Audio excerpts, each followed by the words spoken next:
अस्सलाम वालेकुम dear students, उम्मीद करती हूँ आप सब ठीक ठाक होंगे।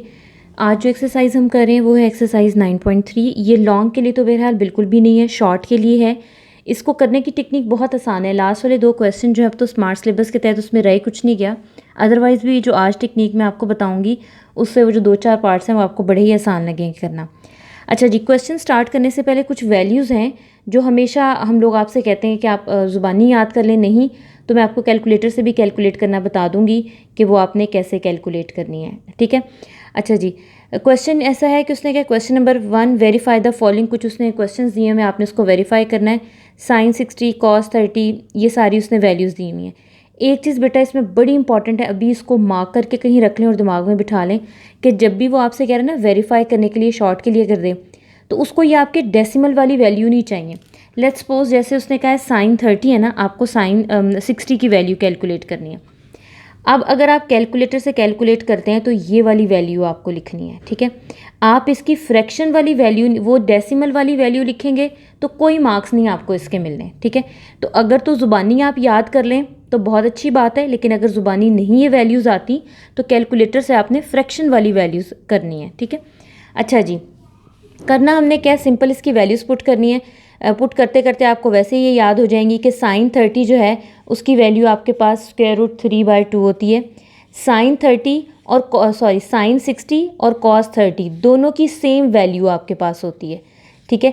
इसी तरह कॉस 60 की वैल्यू 1/2 होती है और साइन 30 की भी 1/2 होती है। ये इनकी सेम वैल्यूज़ होती हैं। अच्छा, अब हमने क्या करना है, लेफ़्ट हैंड साइड पहले लेना भूल गए हम। लेट कर लें आप लेफ़्ट हैंड साइड लेट करने के बाद आपने ये वैल्यूज़ पुट कर दी। इनको मल्टीप्लाई करेंगे तो ये आपके पास आ जाएगा √3 का square divided by 4 minus 1/4। Square और स्क्वायर रूट कैंसिल हो गया, आपके पास आ गया 3/4 माइनस 1/4। एलसीएम ले लें तो 3 - 1 यानी कि 2/4 इज इक्वल्स टू 1/2। 1/2 किसकी वैल्यू होती है, अभी आपने साइन 30 की वैल्यू पुट की थी, तो ये आपके पास आ जाएगा is equals to sine 30 degree. मैं आपको बार बार बता देती हूँ, या तो आप ये वैल्यूज़ जो हैं कि साइन 30 किसके इक्वल है, कॉस 60 किसके इक्वल है, या तो आप ज़ुबानी याद कर लेंगे सारी वैल्यूज़। अगर नहीं कर सकते तो कैलकुलेटर से जब भी आपने वैल्यूज़ कैलकुलेट करनी है तो अगेन मैं आपको दिखा दूँ कि आपने इस तरह फ्रैक्शन वाली चूज़ करनी है। फ्रैक्शन में डेसिमल वाली नहीं लिखनी, वो इसलिए कि उसको ना पता चले आप कैलकुलेटर से कर रहे हैं। ठीक है ना। अच्छा जी, नेक्स्ट आपके पास क्वेश्चन है, सेम वही उसी तरह उसी टाइप का क्वेश्चन है, लेकिन अब उसने एंगल जो है वो रेडियन में लिख दिए हैं, π/6, π/3, π/4। ये आपको बेटा ज़ुबानी याद होने चाहिए कि π/6 का मतलब होता है 30 डिग्री, π/3 का मतलब होता है 60 डिग्री और π/4 का मतलब होता है 45 डिग्री। ठीक है ना। अच्छा जी, अब साइन स्क्वायर का एक वीडियो में मैंने पहले ही बताया था कि अगर साइन n के ऊपर स्क्वायर है एंगल से पहले तो उसका मतलब होता है होल स्क्वायर। तो इसका मतलब है साइन 30 आपके पास 1/2 होता है, उसका स्क्वायर आ गया। फिर साइन स्क्वायर π/30 यानी कि π/3 मतलब 60 डिग्री, तो ये हमारे पास 60 डिग्री की वैल्यू होती है √3 डिवाइड बाई 2, ये उसका होल स्क्वायर आ गया। टेंजेंट π/4 जो होता है वो 1 होता है। ठीक है, तो ये 1 का स्क्वायर आ गया। अगेन हमने लेफ्ट हैंड साइड ली। अच्छा जी, उसके बाद क्या किया जी, ये आ जाएगा 1/4 प्लस 3/4 प्लस 1। इनका आप एलसीएम ले लें, 4 1 प्लस 3 प्लस 4, तो ये आपके पास क्या आ जाएगा, ये आ जाएगा 8/4 मतलब 2 which is equals to right hand side. अब आप देख लें, अगर तो ये ज़ुबानी चीज़ें आपको वैल्यूज़ याद होंगी तो 1 मिनट का भी क्वेश्चन नहीं है ये। अब नेक्स्ट आप देखें, नेक्स्ट भी आपके पास इसी तरह से है, आप लेफ़्ट हैंड साइड ले लें, लेफ़्ट हैंड साइड में वैल्यूज़ पुट कर दें, साइन 45 डिग्री। अच्छा, ये वैल्यू तो बेटा बिल्कुल आप ज़ुबानी याद कर लेना, इसमें तो कोई मुश्किल भी चीज़ नहीं है। साइन 45 और कॉस 45, ये वाहिद 45 का एंगल है जिस पे इन दोनों की सेम वैल्यू होती है जो कि 1/√2 होती है। ठीक है, ये वाहिद हमारे पास एंगल है जिसमें साइन कॉस सेम वैल्यूज़ देता है। तो ये हमारे पास आ जाएगा 1/√2 प्लस 1/2। अब ये कोसेकेंड है, कोसेकेंड मतलब 1/sin, तो यहाँ पे आ जाएगा साइन 45 डिग्री। ठीक हो गया ना। पहले तो उसको मैं फ्रैक्शन में लिखूंगी फिर वैल्यू पुट करूंगी, तो ये आ जाएगा जी 2/√2 प्लस, अब ये √2 इस तरह से, अब साइन 45 की वैल्यू आपके पास इस तरह से आएगी, डिनोमिनेटर का डिनोमिनेटर मतलब न्यूमरेटर होता है, तो ये आ जाएगा 2/√2 प्लस √2/2। ठीक है, अब आप इसका एलसीएम ले लें, तो ये आपके पास आ जाएगा 2 स्क्वायर रूट 2, स्क्वायर रूट 2 कैंसिल तो यहाँ पे 4 आ जाएगा, प्लस 2 से कैंसिल तो ये स्क्वायर रूट 2 का स्क्वायर आ गया। ठीक हो गया, 2 और स्क्वायर रूट कैंसिल हो गया तो ये आ जाएगा 6/2 स्क्वायर रूट 2, 2 और 6 कैंसिल हो जाएगा तो ये हमारे पास आ जाएगा 3 square root 2 which is our required answer. ये आपके पास नॉर्मल कैलकुलेशन है, कोई ज़्यादा मुश्किल चीज़ नहीं है। ठीक है, अब हम करते हैं जी इसी क्वेश्चन का नेक्स्ट पार्ट। नेक्स्ट इसका अगर आप फोर्थ क्वेश्चन देखें वो भी अगेन सेम उसी तरह से आपके पास है। ये आपके पास साइन 30 डिग्री है, ये 45 है, ये 60 है, ये 90 है। ठीक है, इनकी आप कैलकुलेटर की कैलकुलेटेड वैल्यूज़ भी पुट कर सकते हैं, लेकिन अगेन वो डेसिमल वाली नहीं यूज़ करनी है, आपने फ्रैक्शन वाली करनी है। अभी हमने वैल्यूज़ पुट किए हैं तो हमें याद है कि साइन 30 डिग्री आपके पास क्या होता है। अगेन हम लेफ्ट हैंड साइड ले लेते हैं जी, लेफ्ट हैंड साइड में मैं डायरेक्ट वैल्यूज़ पुट कर रही हूँ। तो ये साइन 30 डिग्री है, साइन 30 की वैल्यू 1/2 होती है, ये उसका स्क्वायर आ गया। साइन 45 अभी मैंने आपको बताया था साइन और कॉस वाहिद 45 डिग्री पे 1/√2 सेम वैल्यू देते हैं। और साइन 60 आपके पास होता है √3/2 का होल स्क्वायर, और साइन 90 आपके पास 1 होता है। ठीक है, ये आप कैलकुलेटर से भी कैलकुलेट कर लेंगे तो 1 आपके पास इसका स्क्वायर आ गया। अब ये आपके पास मल्टीप्लाई नहीं रेशो के साइन है। ठीक है, तो हम सबका स्क्वायर लेंगे तो आ जाएगा 1/4, 1/2, रेशो 3/4 और रेशो 1। अच्छा जी, अब हमने ये प्रूव करना है ये 1 2 3 4 के इक्वल है। यूजली जब हम वैसे मल्टीप्लाई डिवाइड करते हैं तो हमें बोथ साइड पे करना होता है, जिससे मल्टीप्लाई करते हैं उससे डिवाइड भी करना पड़ता है। लेकिन अगर आपने रेशो सिस्टम अगर आपको याद हो बचपन में पढ़ा हो तो रेशो में या तो आप सिर्फ मल्टीप्लाई करते हैं या आप डिवाइड करते हैं, दोनों काम नहीं करने पड़ते आपको। ठीक है, अच्छा जी, तो इसके लिए हम क्या करेंगे, जो डिनोमिनेटर में हाईएस्ट टर्म है उससे हम मल्टीप्लाई कर देंगे। यहाँ आप लिख लें multiplying both side by, both side तो नहीं, मल्टीप्लाइंग बाय 4 क्योंकि एक ही साइड हमने ली है। 4 से मल्टीप्लाई करेंगे तो 4/4, 4/2 और 4 × 3/4 और ये 4 आ जाएगा। तो यहाँ पे 4 4 से कट गया 1, 2 4 से कटेगा 2, 4 4 से कट गया 3 और ये ratio 4 which is equal to right hand side के इक्वल आ गया। ठीक है, यही हमें चाहिए था। अच्छा, अब जो नेक्स्ट क्वेश्चन 2 हम करने लगे हैं, क्वेश्चन 2 में उसने हमें कोई राइट साइड नहीं दी, उसने कहा बस आप इसको एवेल्युएट करें, जो भी इसकी वैल्यू आती है आपने बस वो कैलकुलेट करनी है और हमें बतानी है। ठीक है, अच्छा जी, इसमें भी वही चीज़ है, आपने वैल्यूज़ ही पुट करनी है। तो हम इसको लेट कर लें या इसमें हम डायरेक्ट वैल्यूज़ भी पुट कर सकते हैं। अब आपके पास है टेंजेंट π/3 मतलब टेंजेंट 60 की वैल्यू। ठीक है, अगर आप गौर करें तो दो ही वैल्यूज़ आपके पास यहाँ पे यूज़ हो रही हैं। एक यूज़ हो रही है टेंजेंट 30 डिग्री, 30 डिग्री को हम π/6 लिखते हैं। एक यूज़ हो रही है टेंजेंट π/3 यानी कि 60 डिग्री की। ठीक है, अच्छा 60 का तो कोई मसला नहीं है, ये तो हमारे पास सीधी सीधी वैल्यू √3 है। आप ज़ुबानी याद कर लें, कैलकुलेटर से निकालें, दोनों सूरतों में यही आएगी। टेंजेंट π/6 की वैल्यू होती है 1/√3, लेकिन जब आप कैलकुलेटर से कैलकुलेट करते हैं तो वो √3/3 आती है। अच्छा, जब आप पेपर में ये लिखेंगे ना तो उसको फ़ौरन पता चल जाएगा कि ये कैलकुलेटर में ही अकल नहीं है कि डिनोमिनेटर बड़ा होना चाहिए या छोटा। नॉर्मल टेबल में जो हम वैल्यू याद करते हैं वो यही होती है। ठीक है, क्योंकि देखें ना, इसकी पावर 1 है होल, इसकी पावर 1/2 है, तो डिनोमिनेटर की power should be less than numerator. तो इसीलिए हम इसको, अगर मैं आपको बता दूं कि इसके इक्वल कैसे होता है, मल्टीप्लाई कर लें √3 से, डिवाइड भी कर लें तो ये आपके पास आ जाएगा इसका स्क्वायर 3 √3, ये कट गया, 3 से कट गया तो 1/√3 ही बचता है। तो ये आपने याद कर लेना है कि अगर कभी भी ऐसी फॉर्म आ जाए ना √2 / 2 भी, तो आपने √2 डिनोमिनेटर में लिख लेना है, ऊपर 1 लिख देना है। ठीक है, अच्छा ये वैल्यूज़ अब मैंने लिख दी हैं, इसलिए मैं आपको साथ साथ बता रही हूँ कि ज़ुबानी याद कर लें तो बहुत अच्छी बात है। अगर आप नहीं कर पा रहे तो कैलकुलेटर भी अकल से इस्तेमाल करना है। अब आपने सिंपली इसकी वैल्यूज़ पुट कर देनी है। टेंजेंट π/3 की वैल्यू आपके पास √3 है माइनस 1/√3, इसी तरह 1 + √3 और 1/√3। अच्छा, यहाँ पे तो मसला कोई नहीं है, ये कट गया। यहाँ पे आपको एलसीएम लेना पड़ जाएगा, यह आ जाएगा √3 का स्क्वायर -1 डिवाइडेड बाय 1 + 1 आ जाएगा। ठीक है, ये स्क्वायर रूट इससे कैंसिल, 3 - 1 आपके पास क्या आ जाएगा 2, तो ये आपके पास आया 2/√3 डिवाइडेड बाय 2। ठीक है, तो 2/√3 डिवाइडेड बाय 2 लिख सकते हैं। ठीक है, वैसे तो मुझे पता है ये डायरेक्ट कटिंग होती है, लेकिन मैं आपको एक तरीका भी बता रही हूँ कि आपको पता रहे कि पेपर में ये डिवीजन का साइन ख़त्म करके मल्टीप्लाई में कन्वर्ट करना हो तो आप साथ वाली टर्म का रेसिप्रोकल भी लेते हैं। 2 से कैंसिल हो गया और आपके पास 1/√3 आंसर आ गया। ठीक है, तो ये भी आपके पास बेसिक कैलकुलेशन है। आई होप सो ये भी आपको समझ आ गया होगा। नेक्स्ट क्वेश्चन भी सेम उसी तरह से है, तो अब हम नेक्स्ट क्वेश्चन करते हैं। नेक्स्ट भी देख लें, वही है, वैल्यूज़ याद हो तो कोई मसला नहीं, आपने सिंपल इसकी वैल्यूज़ पुट करनी है। ये आपके पास टेंजेंट π/3 है, π/3 मतलब 60 यानी कि √3, तो ये 1/√3 का स्क्वायर डिवाइडेड बाय 1 + √3 का स्क्वायर। तो ये तो सिंपल है, स्क्वायर रूट से कैंसिल हो जाएंगे, तो ये आपके पास स्क्वायर रूट से कैंसिल 3 आ गया, ये आ गया -2/4 यानी कि -1/2। तो ये तो बड़ा ही आसान आपके पास क्वेश्चन हो गया।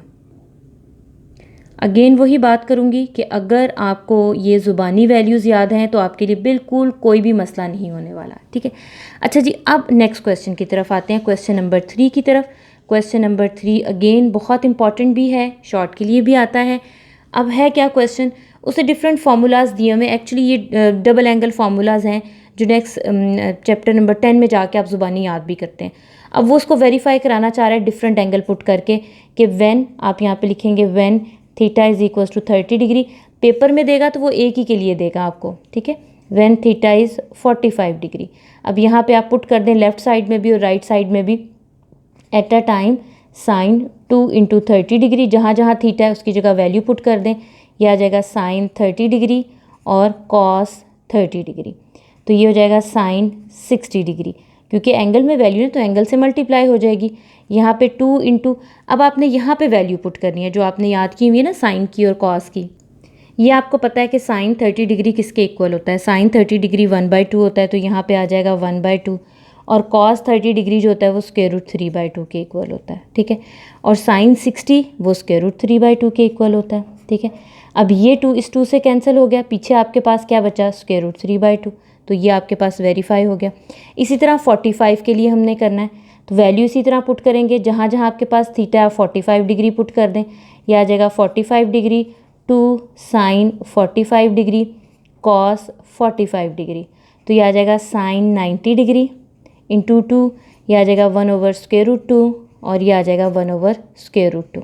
वैल्यूज सिंपल मैंने पुट की हैं, साइन 90 आपके पास 1 होता है, यह आ जाएगा 2/√2 का स्क्वायर, क्योंकि 2 है ना, √2 इससे कैंसिल हो गया, 2 बच गया, 2 इससे कैंसिल हो गया, 1 = 1। ये भी प्रूव हो गया। इससे भी आपको पता चल जाएगा कि ये सिंपल गेम वैल्यूज़ पुट करने की और कुछ भी नहीं। इसी तरह के नेक्स्ट इसके 2 और पार्ट हैं, अब वो भी करते हैं। नेक्स्ट देखें, इसका पार्ट 2 है, सेम हम इसी तरह करेंगे कि हम पुट करेंगे थीटा को 30 डिग्री के लिए और फिर करेंगे थीटा को 45 डिग्री के लिए।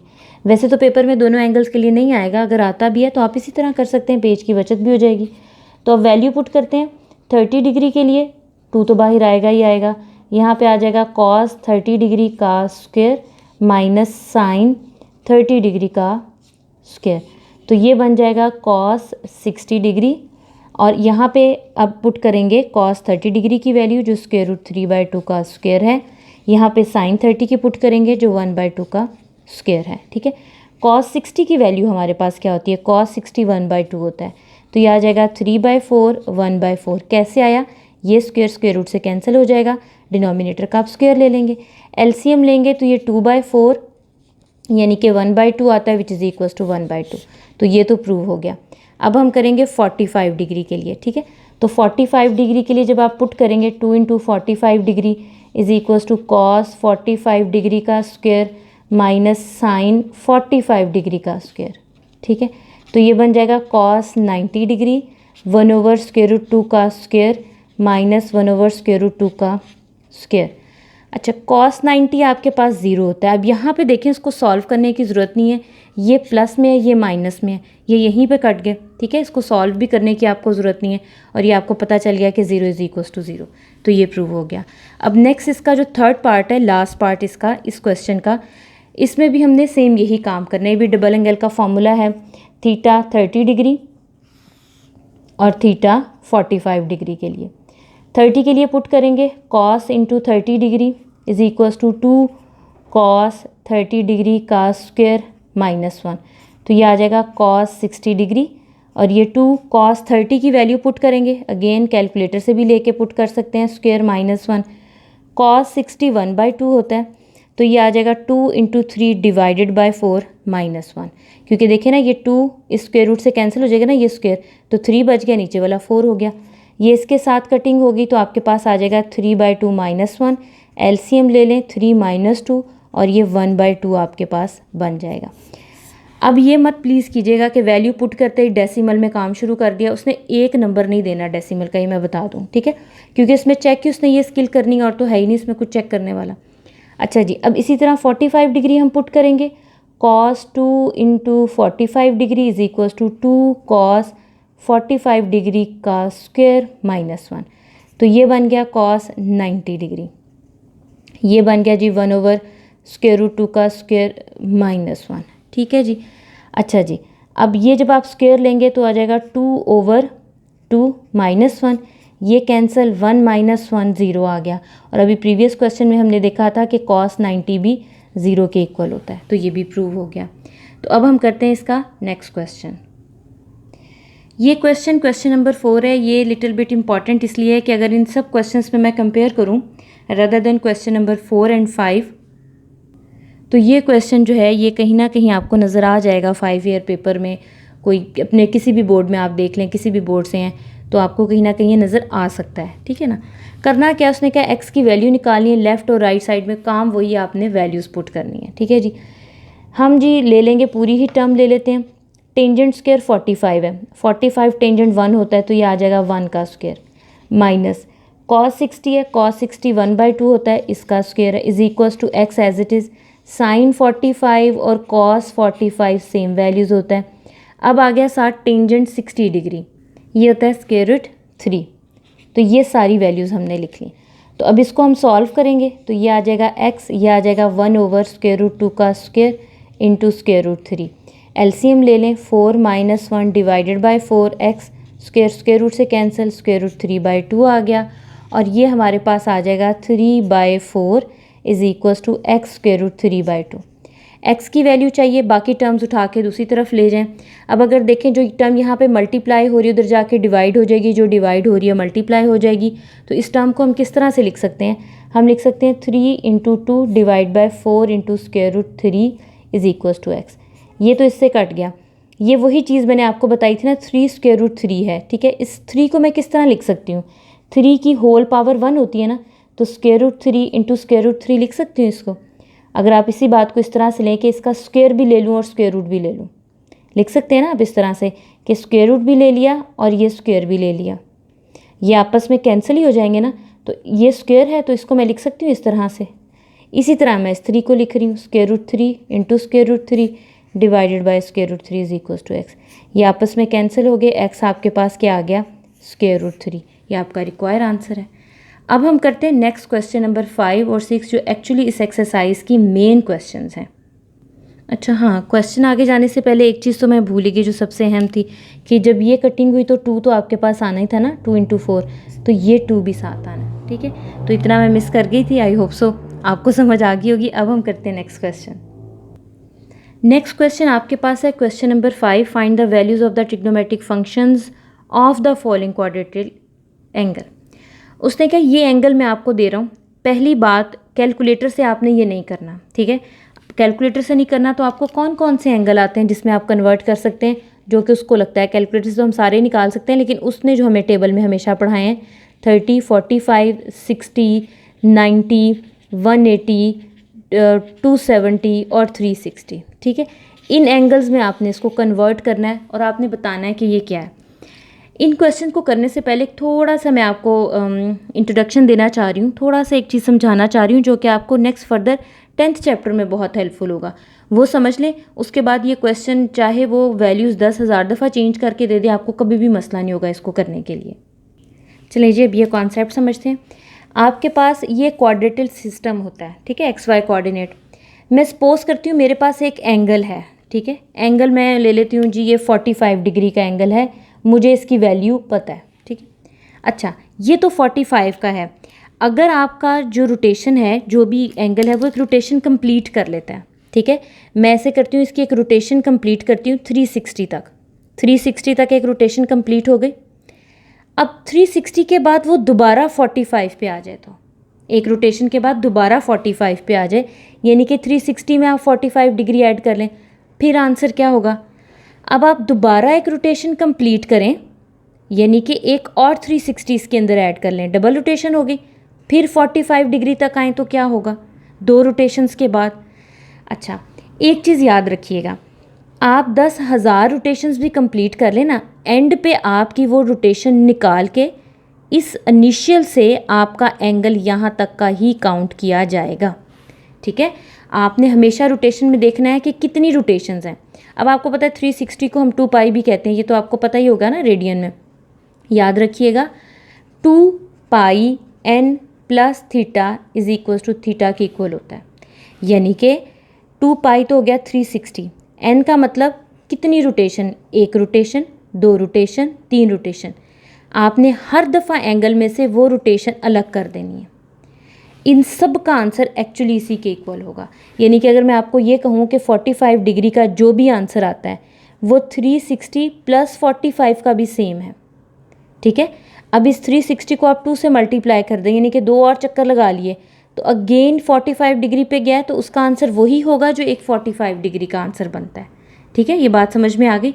तो हमने एक्चुअली क्या करना है कि हर एंगल को इस फॉर्म में लिखना है 2 पाई n प्लस थीटा, और फिर हमने इस 2 पाई n को निगलेक्ट कर देना है, क्योंकि ये रोटेशंस में आता है, रोटेशंस हमेशा निगलेक्ट हो जाएंगी, आपका इनिशियल से सिर्फ एंगल ही दोबारा मेजर किया जाएगा।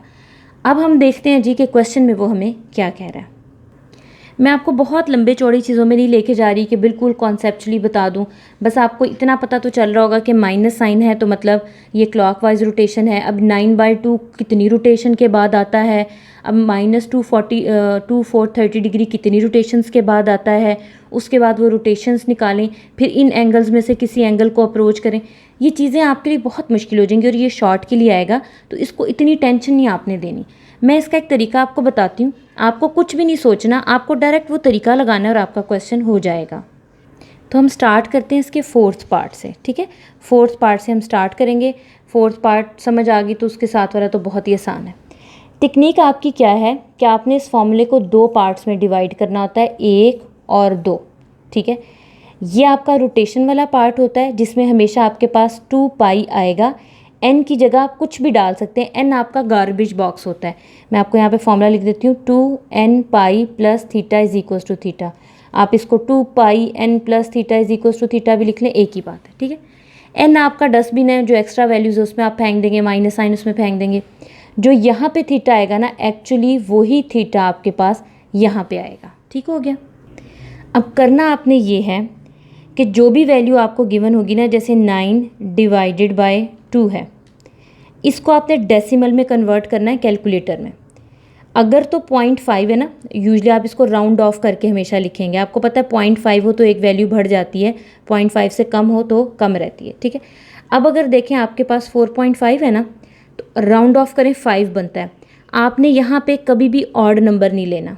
ठीक है, आपने हमेशा इवन चूज़ करना है। 5 बन गया तो 5 से एक और बढ़ा दें, 6 पाई। ठीक है, आपने यहाँ पे लिखना है -6 पाई प्लस ये वाला पोर्शन लिखा है। अब यहाँ पे आ गया, ये पाई एज इट इज़ आएगा, डिवाइडेड बाय जो इसके डिनोमिनेटर में, इसके डिनोमिनेटर में आ जाएगा। ये बात समझ में आ गई आपको ये कैसे आएगा। ठीक है, मैं दोबारा रिपीट कर देती हूँ। आपने सिंपल क्या करना है, ये माइनस यहाँ पे रहेगा, ये पाई यहाँ पे रहेगा, हमने इस वैल्यू को स्प्लिट करना है ना। तो आपने करना क्या है, 9 डिवाइडेड बाय 2 को कैलकुलेटर से कैलकुलेट किया तो 4.5 आ गया। इसकी राउंड ऑफ वैल्यू यूज़ करनी है, तो राउंड ऑफ के हिसाब से तो ये 5 बनी, लेकिन you don't have to choose a odd number, even करना है आपने। तो ऑड के बन गया तो अब क्या करेंगे, इससे एक बढ़ा के लिख देंगे 6। ठीक है, अच्छा अब हम सीक्रेटली इसका एलसीएम लेते हैं और देखते हैं क्या वो -9/2 बनता है कि नहीं बनता। तो ये आ गया 6 पाई प्लस π/2। एलसीएम लेंगे तो ये आपके पास आ गया -12 प्लस पाई। तो आप तो कहेंगे कि मैडम ये तो आ ही नहीं रहा, ये आपने कौन सा नया मेथड बता दिया है, ये तो आपने गलत मेथड बता दिया है। ठीक है, यानी कि ये आपके पास क्या आ रहा है, -12 + 1 आ गया, -11 आ रहा है। अब मुझे एक बात बताएं कि मैं यहाँ पे क्या वैल्यू पुट करूँ तो मेरे पास 9 आ जाए। ठीक है, या आप ऐसे भी कह सकते हैं ये -12 है ना, आप -12 में 9 ऐड कर लें। आपको पता चल जाएगा कि 3 कम है एक्चुअली। 12 और 9 में कितना डिफरेंस है 3 का, चुप करके यहाँ पे 3 लिखते हैं और यहाँ पे 3 लिखते हैं। ये आपका एंगल बन गया, ये देखें जी, इक्वल टू -9/2 पाई। कोई सोचने की बात ही नहीं है, कुछ भी नहीं है। मैं अब रिपीट करती हूँ तो आपको बड़ा आसान लगेगा। ये जो भी आपके पास रेडियन में एंगल होना चाहिए, पहली बात है इसके लिए तो रेडियन में उसने ऑलरेडी हमें दिया है, डेसिमल में कन्वर्ट किया, राउंड ऑफ किया, अगर ऑड बन रहा है तो उसको कन्वर्ट कर दिया इवन में पुट कर दिया। सेकंड वैल्यू जो भी π/2 है, नेगेटिव साइन इस साइड पे रखना है, बाकी आपने π/2 लिख लिया।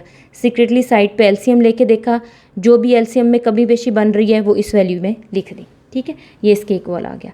तो इसका मतलब है ये सारा, अगर मैं इसको इस फॉर्मूले की फॉर्म में लिखूँ तो ये क्या बन जाएगा, 2π -3 + 3π/2। तो इसके अकॉर्डिंगली ये किसके इक्वल आ गया, 3π/2 के। 3π/2 क्या होता है, 270 तो हमें वैल्यूज़ पता है, ठीक है ना। अच्छा जी, अब आपने क्या कैलकुलेट करना है, साइन 3π/2 की वैल्यू, कॉस 3π/2 की वैल्यू, टेंजेंट 3π/2 की वैल्यू। आपको हमेशा पेपर में कोई एक ही वैल्यू कहेगा, बाकी तो इनकी रेसिप्रोकल वैल्यूज़ हैं, ठीक है। तो आपको बड़ी अच्छी तरह पता है कि मैंने आपको पहले ही कहा है कि अगर तो ज़ुबानी याद है तो बहुत अच्छी बात है। तो ये तो आप कैलकुलेटर से कैलकुलेट कर लेंगे तो -1 आ गया। इसी तरह जब आप कॉस के लिए कैलकुलेट करेंगे तो आपके पास कॉस की भी वैल्यू क्या आ जाएगी, 270 की वैल्यू आपके पास 0 आ जाएगी, ठीक है ना। टेंजेंट की अनडिफाइन आ जाएगी, यानी कि इन्फिनिटी, तो आप इसको अनडिफाइन भी लिख सकते हैं, ठीक हो गया। इसी तरह आप बाकी सेकंड को सेकंड की फाइंड आउट करना चाहें तो कर लें। अगर ये समझ आ गया गुड, अगर नहीं आया तो अब हम नेक्स्ट वाले पार्ट को करके देखते हैं। नेक्स्ट पार्ट हमारे पास है 2, 4, 30 डिग्री। तो ये एक चीज़ मैंने आपको पहले बता दी थी, आपको इसको रेडियन में कन्वर्ट करना पड़ेगा। तो वो तो बहुत आसान काम है, 2 4 30 को मल्टीप्लाई कर देना है इसके साथ, ठीक है। तो कैलकुलेटर पे आप डायरेक्ट इसको लिख लें, तो मैं भी साथ साथ कैलकुलेटर में कर रही हूँ। इसको डिवाइड किया 180 के साथ, तो जो फ्रैक्शन बनी वो बनी 27/2 पाई, ठीक है। तो अब मेरा यहीं से क्वेश्चन जो अभी हमने प्रीवियस किया है तो यहाँ से अब स्टार्ट हो जाएगा। इसको मैंने डेसिमल में कन्वर्ट किया, पाई को इग्नोर करना है, इसको कैलकुलेशन में नहीं लिखना। तो ये आ जाएगा जी 13.5, यानी कि अगला राउंड ऑफ किया तो 14, ठीक है। 14 चूँकि इवन है तो हमें कोई मसला नहीं है। तो इसको अगर मैं लिखूँ तो ये मेरे पास आ जाएगा ऐसे, 14 बन गया, तो ये आपके पास आ जाएगा -14 पाई, ठीक है। माइनस भी यहाँ पे आ गया और पाई भी आ गया, क्योंकि रेडियन में तो हमने कन्वर्ट कर लिया, ठीक है ना। उसके बाद अगर आपका दिल करे ना एक स्टेप और करने को, आपने उसको बताना है कि आपने इसको रेडियन में कर लिया, तो आप इसको इस तरह लिख सकते हैं, रेडियन वाला उसको बता सकते हैं कि हमने रेडियन में कन्वर्ट करके किया। उससे अगले स्टेप में -14 पाई प्लस यहाँ पे क्या आएगा, π/2, ठीक है, π/2 आ गया। अब मैं इसको साइड पे करके देखूंगी सीक्रेटली सॉल्व, कि ये मेरे लिए कोई मसला तो नहीं क्रिएट कर रहा। ये π/2 मैंने एलसीएम लिया इसका 2, तो ये मेरे पास आ जाएगा 14 × 2 आ जाएगा जी 28, -28 प्लस पाई, तो ये -27, बिल्कुल एक्यूरेट बन गया। अब इसको 2πn + थीटा वाली फॉर्म में लिखेंगे तो ये 2 आ गया, -7, यानी कि and clock wise 7th rotation के बाद ये π/2 बनता है, विच इज़ इक्वल्स टू π/2, ठीक है ना।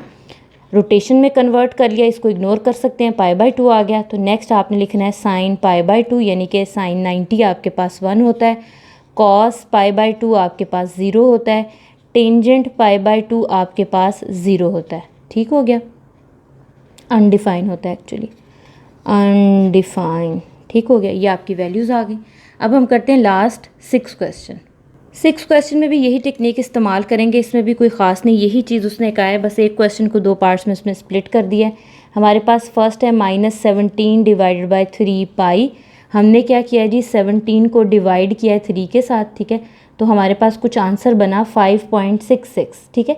यानी कि देखें 17 / 3 पाई है ना, इसको मैंने किया 17/3 को करके देखें 5.66, तो अगला डिजिट 6, चूँकि वो हमारे पास ही ऑलरेडी उस फॉर्म में आ रहा है इवन वाली फॉर्म में, तो हमें कोई मसला ही नहीं है, ठीक है। तो ये बन गया 6 पाई -BC के खाते में आएगा प्लस π/3। अब मैं एलसीएम लेके चेक करूँगी क्या कि यही बनता है, 6 pi plus π/3 -18 pi plus pi, तो ये आ गया -17 पाई। ये लें जी, मौजें लग गई, तो डायरेक्ट कन्वर्ट हो गया, तो विच इज़ इक्वल्स टू π/3। तो अब आप क्या करेंगे, cos π/3 उसकी वैल्यू, साइन पाई बाय 3 उसकी वैल्यू, टेंजेंट पाई बाय 3 उसकी वैल्यू। यहाँ तो डायरेक्ट कैलकुलेटर से बता दें आप, ठीक है। पाई बाय 3 आपके पास होता है, क्या होता है, 60 डिग्री, ठीक है। 60 डिग्री की वैल्यू लिखनी है, ये 1/2 आ जाएगा, ये आपके पास स्क्वायर रूट 3/2 आ जाएगा, तो ये आपके पास आ जाएगा स्क्वायर रूट 3। तो ये आपका सॉल्व हो गया। नेक्स्ट जी, नेक्स्ट हमारे पास ये जी आ गया, आपको नज़र आ रहा होगा। तो इसको अब हमने कन्वर्ट करना है, तरीका वही रहेगा, तरीका वारदात हमारा। इसको पहले हमने रेडियंट में कन्वर्ट करना है, तो हम क्या करेंगे, 103 इंटू पाई बाय 180, ठीक है। पाई को आपने एज इट इज़ रहने देना है। हमने 1035 को डिवाइड करना है 180 के साथ, ठीक है। तो ये फ्रैक्शन में हमारे पास बनता है 23/4 पाई। अब मैं इसको इसके साथ ही लिख लेती हूँ ताकि एग्जामिनर को ये पता चल जाए कि हमने भी इसको रेडियंट में कन्वर्ट कर लिया। अब मेरा जो लेना देना ना इतने पार्ट के साथ है, मैंने इसका किया डेसिमल में कन्वर्ट, वो बन गया 5.75। अगले डिजिट में कन्वर्ट किया तो वो 6 बन गया। 6 एक हमारे पास कौन सा नंबर है, इवन नंबर है, इवन काबिल कबूल है। तो ये -6 पाई प्लस पाई बाय 4, ठीक है। पाई बाय 4 कहाँ से आया, ये जो प्लस के बाद वाला नंबर होता है वो आपने यहाँ से लेना होता है, एक तो पाई लेना होता है और जो इसके डिनोमिनेटर में टर्म है वो आपने लेनी होती है, ठीक हो गया। अब हमने चेक करना है कि ये अरेंजमेंट हमारी ठीक है कि नहीं। -6 पाई प्लस पाई बाय 4, इसका लें एलसीएम, ठीक है। 6 को 4 से आप मल्टीप्लाई करेंगे तो आपके पास आ गया 24, -24 प्लस पाई आ गया ना -23 पाई, नज़र आ रहा होगा आपको वीडियो में, ये 23 पाई बाय 4। तो क्या वही चीज़ नहीं बन गई, तो इसका मतलब बिल्कुल ठीक है। अब इसको हमने रोटेशन की फॉर्म में लिख लेना है। तो ये नेगेटिव जो है आपका, पहले तो 2 पाई इसमें से निकाल लें, पाई भी निकल गया, 2 भी पीछे रह गया, 3 और नेगेटिव साइन। ये जो ब्रैकेट है ना, ये आपका डस्टबिन है, जितने नेगेटिव साइन आगे पीछे के नंबर उसमें डाल दें, plus pi by 4 which is equals to pi by 4। तो अब आप इसको क्या लिखेंगे, किसकी वैल्यू कैलकुलेट करनी है, आप इस तरह से भी लिख सकते हैं इसको। आप लिख सकते हैं 2 pi -3 plus pi by 4 is equals to sine pi by 4 cos 2 pi. ये ज़रा ज़्यादा थोड़ा उसको बताने के लिए कि भाई हमें बहुत आता है, डोंट वरी एग्जामिनर भाई, हम तो नॉलेज से भरे पड़े, ठीक है। 1/√2 1/√2 ये कैलकुलेटेड वैल्यू है। इसी तरह आप अगर सिंपल इसी तरह भी लिखना चाह रहे हैं, टेंजेंट पाई बाय 4 1, तो ये भी आपके पास बिल्कुल ठीक है। पाई बाय 4 45 डिग्री होती है, कैलकुलेटेड वैल्यूज़ भी आप इसकी लिख सकते हैं, ठीक है। ये तो थी हमारी एक्सरसाइज 9.3, उसके सारे क्वेश्चन हमने कर लिए। इंशाल्लाह अब नेक्स्ट वीडियो में मिलते हैं, तब तक के लिए खुदा हाफिज़।